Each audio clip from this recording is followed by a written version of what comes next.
కేసీఆర్ దచ్చుడు తెలంగాణ వచ్చుడు అనే నినాదంతో దీక్షా దివాస్ ప్రారంభమైన రోజు నవంబర్ 29వ రోజు. ఈ నవంబర్ 29 పెద్ద ఎత్తున ఘనంగా నిర్వహించాలని ఇప్పటికే బీఆర్ఎస్ పార్టీ నాయకులు పిలుపునివ్వడం జరిగింది. సో మాట్లాడదాం ఈ అంశం పైన. మన్నే కవిత గారు ఉన్నారు. మ్యామ్, ఎట్లా చేయబోతున్నారు దీక్షా దివాస్ కు సంబంధించి? దీక్షా దివాస్ ప్రోగ్రామ్ ఏదైతే ఉందో 29వ రోజున మనకి యావత్ తెలంగాణ అంటే డిస్ట్రిక్ట్ వైజ్ గా, పార్లమెంటరీ వైజ్ గా కూడా డివైడ్ చేస్తూ ఈ రోజు తెలంగాణ భవన్ లో మరి ఆ సభ నిర్వహించడం జరిగింది. ఆ సందర్భంగా మరి 29వ తారీఖు రోజు ప్రతి నియోజకవర్గం నుంచి కొన్ని వందల మంది, ఒక్కో నియోజకవర్గం నుంచి కనీసం 500 నుంచి 800 మంది, 1000 మంది వరకు మరి చేకూర్చుకొని ఇక్కడికి ఒక ర్యాలీ లాగా రావాలనే ప్లాన్ లో ఉన్నాము. సో 29వ తారీఖు మరి తెల్లవారుజామున అంటే అరౌండ్ 9:30, 10 o'clock కి ప్రోగ్రామ్ స్టార్ట్ అవుతుంది. కాబట్టి ఈ రోజు అదే కాకుండా ప్రోగ్రామ్ సందర్భమే కాకుండా ఉద్యమకారుల గురించి, వాళ్ళు పడిన ఉద్యమంలో పాల్గొన్న సందర్భాలను కూడా ఈ రోజు గుర్తు చేసుకుంటూ, ఆ సందర్భంలో ఎలాంటి సందర్భాల్లో మేము ఉద్యమం చేశారు, ఎంతమంది ప్రాణాలు త్యాగాలు చేశారో, మరి కేసీఆర్ సారు 11 రోజులు 12 రోజులు నిరాహార దీక్ష చేస్తూ మరి ప్రాణాన్ని త్యాగం చేస్తూ చావునే తల్ల నోట్లో పెట్టినట్టుగా విధంగా సాధించుకొని తీసుకొచ్చిన రోజుని సందర్భాన్ని గుర్తు చేసుకుంటూ ఈ రోజు మీటింగ్ జరిగింది. మరి అదే విషయంలో 29వ తారీఖు కూడా ఇలాంటివి సెలబ్రేషన్స్ చేసుకోవాలని ఉద్దేశపూర్వకంగా ఈ రోజు సభ నిర్వహించడం జరిగింది. అంటే ఇప్పుడు మీరు చెప్పినారు కేసీఆర్ సచ్చుడు తెలంగాణ వచ్చుడు అనే నిదానంతో ఇలా తెలంగాణ తెచ్చిర్రు. ఎట్లుండే తెలంగాణ, ఎట్లయింది ఈ 2 సంవత్సరాల? అసలు నిజంగా చెప్పాలంటే పాత రోజులు మళ్ళా వెనక్కి తీసుకొచ్చి పెట్టినట్టుగా ఉంది. మన తెలంగాణ వచ్చినప్పుడు, మన రాష్ట్రాన్ని ఏర్పడడం చేసుకున్న తర్వాత నిజంగా చెప్పాలంటే తెలంగాణ ఆనవాళ్ళు, తెలంగాణ గుర్తులు ఎలా ఉన్నావో అలాంటివన్నీ గుర్తు చేసుకుంటూ ఈ 10 ఏళ్ళలో మన తెలంగాణ రాష్ట్రం గవర్నమెంట్ ఉన్నప్పుడు, బీఆర్ఎస్ గవర్నమెంట్ ఉన్నప్పుడు కేసీఆర్ సార్ గోల్కొండ కోట మీద జెండా ఎగరేసేవాళ్ళు. నిజం తమ్ముడు. బతుకమ్మ చీరలు పంచు తెలంగాణ తల్లి కోసం సందర్భంలో కూడా సెలబ్రేషన్స్ చేసుకున్నది రోజులోనే. అలాంటి తెలంగాణ పండగలు ఏవైతే ఉన్నాయో, బోనాలే ఉండొచ్చు, బతుకమ్మ ఉండొచ్చు, అనేక రకాలుగా మన తెలంగాణకు సంబంధించిన వాటిలో మనం దాన్ని ఒక గుర్తింపు చేసుకుంటూ సెలబ్రేషన్స్ మన గవర్నమెంట్, బీఆర్ఎస్ గవర్నమెంట్ లో చేస్తున్నాం. బట్ ఇప్పుడు ఇక్కడ ఏం జరుగుతుందంటే బ్రదర్, ఇప్పుడు ఈ 2 సంవత్సరాల పరిపాలనలో ఒకటి ఇంద్రమ్మ క్యాంటీన్ పెట్టుకొచ్చారు, ఇంద్రమ్మ చీరలు పంచుకుంటూ వస్తున్నారు. తర్వాత సచివాలయంలో నిజంగా చెప్పాలంటే కట్టించింది కేసీఆర్. ఏ ప్రభుత్వంలో ఎవరైనా కట్టిస్తారు, సరే మేము కట్టించామో అది ఒప్పుకుంటున్నాం. కానీ అక్కడ ఆ సచివాలయంలో మధ్యలో పెట్టాల్సింది తెలంగాణ తల్లి విగ్రహాన్ని, కానీ ఇక్కడ పెట్టింది రాజీవ్ గాంధీ విగ్రహాన్ని తీసుకొచ్చి పెట్టింది. ఈ విధంగా రాజకీయాలు చెయ్యొద్దు అని మేము అంటా ఉన్నాం. అలాంటి రాజకీయాలు తీసుకొస్తా ఉన్నారు. ఇంద్రమ్మ పుట్టినరోజు, ఇంద్రమ్మ గురించి, రాజీవ్ గాంధీ జన్మదినము, అలాంటివి ఎన్నో చేసుకుంటా వస్తా ఉన్నారు. సో ఇవన్నీ కాకుండా ఉంటుంటే బాగుండు అనేది మా ఉద్దేశం. తెలంగాణ తల్లి మన పార్టీ బీఆర్ఎస్ గవర్నమెంట్ ఉన్నప్పుడు తెలంగాణ తల్లి చేతుల్లో బతుకమ్మ ఉండేది. ఇప్పుడు ఇక్కడ తెలంగాణ తల్లి విగ్రహానికి హస్తం గుర్తులా చూపించాలా, ఈ విధంగా పెట్టారు. దీన్ని రాజకీయంగానే చేస్తా ఉన్నారు. అంటే ఒక తెలంగాణ తల్లి విగ్రహంలో కూడా రాజకీయంగా కనిపిస్తుంది అనేది నా ఉద్దేశం. అంటే ముఖ్యంగా ఇంద్రమ్మ చీరలకు సంబంధించి ఇంద్రమ్మ చీరలను పంపిణీ చేస్తున్నారు.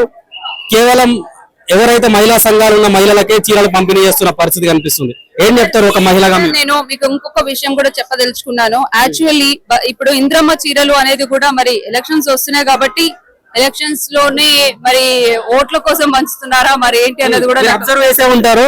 కేవలం ఇప్పుడు రూరల్ ఏరియాలలో పంచుతున్నారు, అర్బన్ ఏరియాల తర్వాత పంచుతామని చెప్పేసి మాట్లాడుతున్నారు.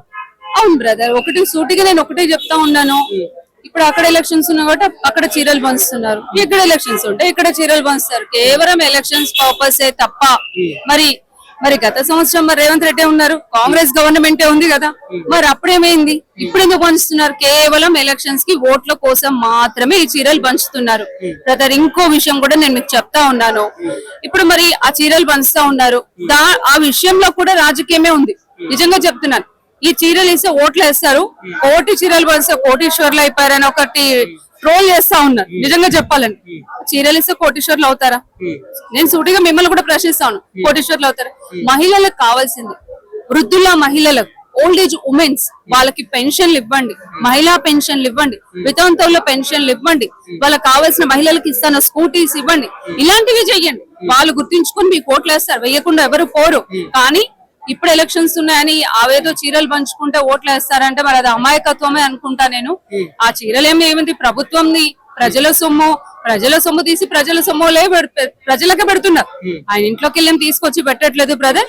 బట్ అది ఎంతవరకు ఇది అవుతుంది అనేది ప్రజల త్వరలో మర్చే సర్పంచ్ ఎలక్షన్ లో వాళ్ళే తెలియజేస్తారు అన్నట్టు తెలుసు. అంటే ఇప్పుడు మీరు చెప్పినట్టుగానే 1 కోటి మంది మహిళలను కోటీశ్వరులను చేస్తామని అన్నారు. మహిళలకు ఆ మహిళా సంఘాలకు లోన్లు ఇస్తున్నారు, ఇవన్నీ చేస్తున్నారు కదా. మరి ప్రజలు కాంగ్రెస్ పార్టీని నమ్మరా? ప్రజలు కాంగ్రెస్ పార్టీ నమ్మరని మీరు అంటున్నారు బ్రదర్. నేను ఒకటి మాత్రం మీకు చెప్తా ఉన్నాను, ఇది చూడండి బ్రదర్.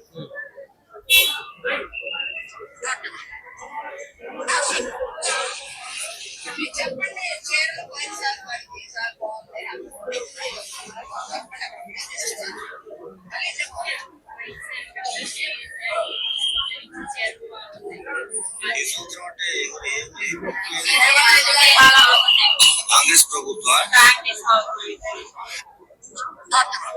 అంటే ఈ విధంగా షూట్ చేసి ఈ విధంగా చీరలు బాగున్నాయండి చెప్పించి మరీ ట్రోల్ చేపిస్తున్నారు. వాళ్ళకి ఇష్టం ఉందా లేదనే పక్కన పెట్టాలా, కానీ పబ్లిసిటీ కావాలా, ట్రోల్ చేయాలా. ప్రజలు కాంగ్రెస్ పార్టీని నమ్మదలుచుకోలేరా అంటున్నాను బ్రదర్. ఒకటి సూటిగా చెప్తున్నా, 2 సంవత్సరాల నుంచి చూసిర్రు అవునా? 2 సంవత్సరాల నుంచి యూరియా లేదు, రైతు బంధు లేదు, రైతు బీమా లేదు, తర్వాత పెన్షన్లు లేవు అవునా? మహిళలకు సంబంధించిన విధంగా ఏ పెన్షన్స్ ఉన్నా 6 గ్యారెంటీలు ఏ గ్యారెంటీ వేసిండు. ఇప్పుడు చీరలు ఇవ్వగానే వేస్తారా ఓట్లు?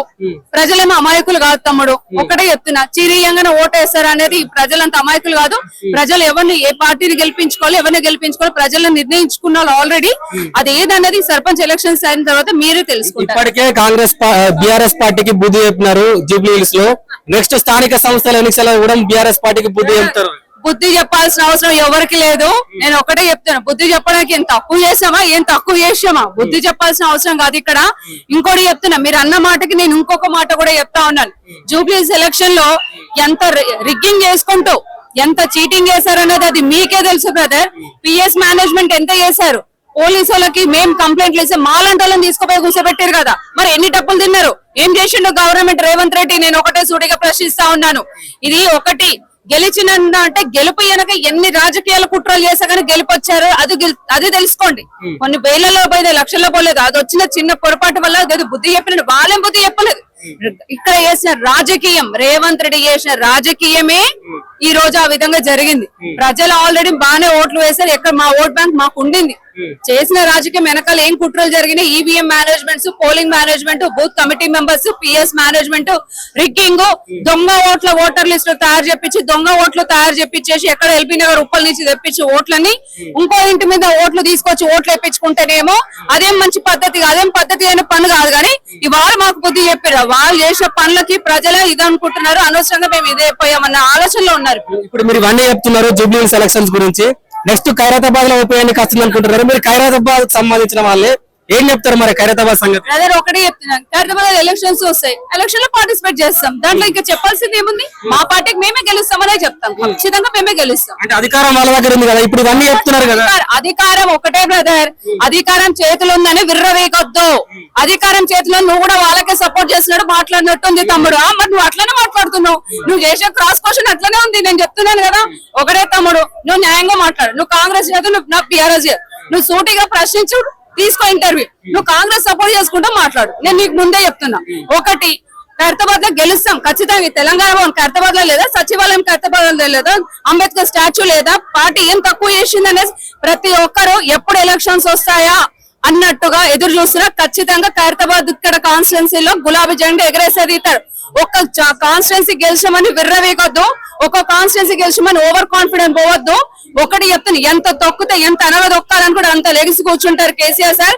ఇంకా ఆయన బయటకు రాలే, బయటకు వచ్చారంటే ఆయన రాజకీయం వేరుంటది. రానున్న రోజుల్లో సార్ ఇక్కడ క్యాంపెయినింగ్ చేస్తారు, అప్పుడు చూద్దాం. అప్పుడు నువ్వు వచ్చిన ఇంటర్వ్యూ తీసుకో తమ్ముడు.